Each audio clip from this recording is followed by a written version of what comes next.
Selling to Byzantium William Butler यीस्ट की poem है जो पहले अक्टूबर ब्लास्ट कलेक्शन में 1927 को पब्लिश की गई।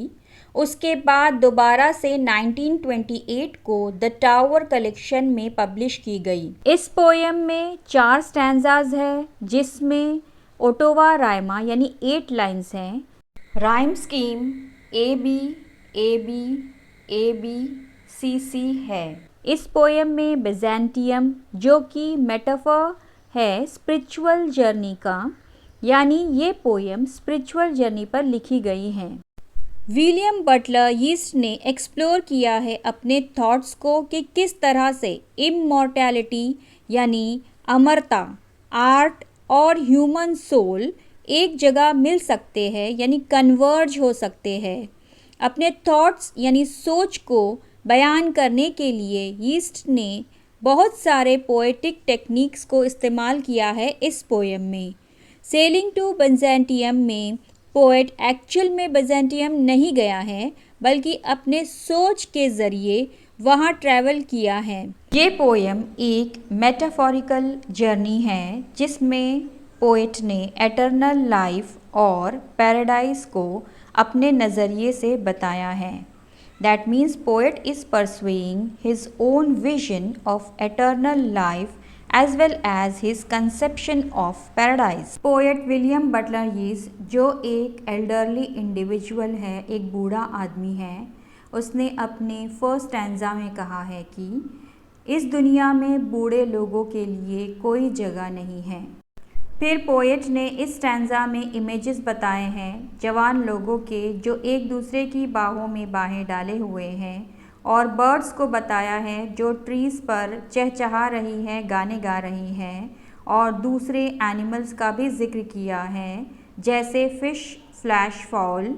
ये सब यंग पीपल और एनिमल्स जो समर सीज़न को जॉयफुली इंजॉय कर रहे हैं, अपनी मौत से बेखबर, अनअवेयर ऑफ देयर मॉर्टैलिटी। अब इस स्टैंजा की आखिरी 3 लाइनों में पोएट कहता है कि जो भी चीज़ पैदा हुई है उसे एक दिन मरना है, और इनमें से कोई भी यंग क्रीचर्स टाइम निकाल कर ये एक्सप्लोर करने की कोशिश नहीं कर रहा है कि किस तरह से अपने सोल को ज़िंदा रखा जाए हमेशा के लिए। इसकी बजाय जितने भी जवान लोग हैं वो दुनिया की चमक धमक और रंगीनियों में खोए हुए हैं। That means every young people are busy in this sensual music of world. इस स्टैंजा में कुछ वर्ड इस्तेमाल किए गए हैं, इसके मीनिंग देख लेते हैं। मैक्रल्स फिश का नाम है। फ्लैश, यहाँ पे फ्लैशी एनिमल्स लाइक गोट और काउ को कहा गया है। सैल्मन फॉल्स, सैल्मन यानी पोएट एक ज़माने में यंग था, जवान था, वो यूथ का सिंबल था। अब वो बूढ़ा हो चुका है, अब वो मौत के करीब हो चुका है, उसकी सारी पावर ख़त्म हो चुकी है, वो कमज़ोर हो गया है। मैक्रल क्राउडेड, ये एक अलग पिक्चर को बताता है कि जिस तरह से ये पूरी ज़मीन ह्यूमन बीइंग से भरी हुई है, उसी तरीके से ये जो सी है ये फुल है मैक्रल से, ना कि सिर्फ फुल है बल्कि पूरी तरीके से स्टफ्ड है। सेकेंड स्टैंजा की पहली 2 लाइनों में पोएट ने ओल्ड मैन को डिस्क्राइब किया है कि बूढ़ा आदमी एक मामूली चीज़ की तरह होता है, एक लकड़ी पे लटकाए हुए कोट की तरह, एकदम स्कैरक्रो की तरह होता है। अब पोएट कहता है कि अनलेस, जब तक तुम्हारी सोल यानी रूह क्लैप ना करे, गाना ना गाए, तेज़ी से गाना ना गाए, अपने सोल यानी रूह के मॉर्टल ड्रेस को फाड़ न दे और इमॉर्टल न हो जाए, तब तक हमें कोशिश करना है। अब पोएट कहता है कि हर इंसान की अपनी इंडिविजुअल सोल है और हर इंसान को उसे खुद जगाना पड़ेगा ताकि जो जिस्म है, जो मॉर्टल बॉडी है वो ख़त्म भी हो जाए और जो सोल है वो हमेशा ज़िंदा रहे, वो इमॉर्टल हो जाए और गाती रहे हमेशा।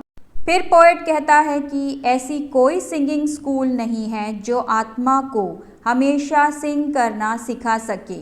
यहाँ पर पोएट आत्मा को हमेशा जवान और ज़िंदा रखने की बात कर रहा है।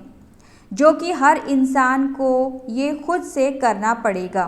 अब पोएट कहता है कि आत्मा यानी रूह को जिंदा होना बहुत ज़रूरी है। इसके बावजूद मेरे अलावा यानी पोएट के अलावा कोई भी ऐसा नहीं है जो इसे जानना चाहता है कि वो किस तरह से अपनी आत्मा को हमेशा के लिए ज़िंदा रख सके। और इसी वजह से मैंने यानी पोएट ने सेल्ड द सी यानी समंदर पार किया है और आया हूँ holy city of Byzantium. Poet ने छोड़ दिया है जवान लोगों की दुनिया, यंग पीपल की जो वर्ल्ड है उसे छोड़ दिया है। अब वो दुनिया उसके रहने के लायक नहीं रही क्योंकि वो बहुत कमज़ोर और बूढ़ा हो चुका है और ये जो दुनिया है वो जवान लोगों का स्वागत करती है, कमज़ोर बूढ़े लोगों की यहाँ जगह नहीं है, इसलिए वो बिजेंटियम जाने का फ़ैसला करता है। थर्ड स्टैंजा में जो पोएट है वो होली सिटी ऑफ बिजेंटियम में पहुँच चुका है। इस स्टैंजा की शुरुआत पोएट ने फिगर ऑफ स्पीच एपॉस्ट्रॉफी से की है। यहाँ पर पोएट सेजिस को यानी सेंट्स को आवाज़ दे रहा है, पुकार रहा है जो गॉड के होली फायर में हैं और उनको खुद को सिखाने कह रहा है कि वो अपनी सोल को किस तरह सिंग करना सिखा सके। पोएट सेंट से भीख मांगता है, बेग करता है कि वो उसके हार्ट को जला दे जो बहुत ही वीक है और डिज़ायर यानी ख्वाहिशों से भरा हुआ है और एक डाइंग एनिमल यानी मरते हुए जिस्म से बंधा हुआ है। पोएट अब कहता है कि मैं नहीं जानता कि ये क्या है, पर मुझे समेट लो और हमेशा ज़िंदा रहने का खूबसूरत आर्ट सिखाओ। यह poet is saying gather me and show me the undying beauty of art. अब पोएट फोर्थ स्टैंजा में कहता है कि एक बार जब वो मर जाएगा और उसे दोबारा से जन्म लेना पड़ेगा तो वो कभी भी नेचुरल थिंग का फॉर्म नहीं लेगा, यानी वो कभी भी इस दुनिया में मौजूद लिविंग थिंग का रूप नहीं लेकर आएगा, क्योंकि जितनी भी लिविंग थिंग है इस दुनिया में उन सबको नेचुरल एजिंग प्रोसेस की तकलीफ़ से गुज़रना पड़ता है, यानी बचपन, जवानी, बुढ़ापा और मौत की तकलीफ़ को सहना पड़ता है और पोएट को इससे दोबारा गुज़रना नहीं है।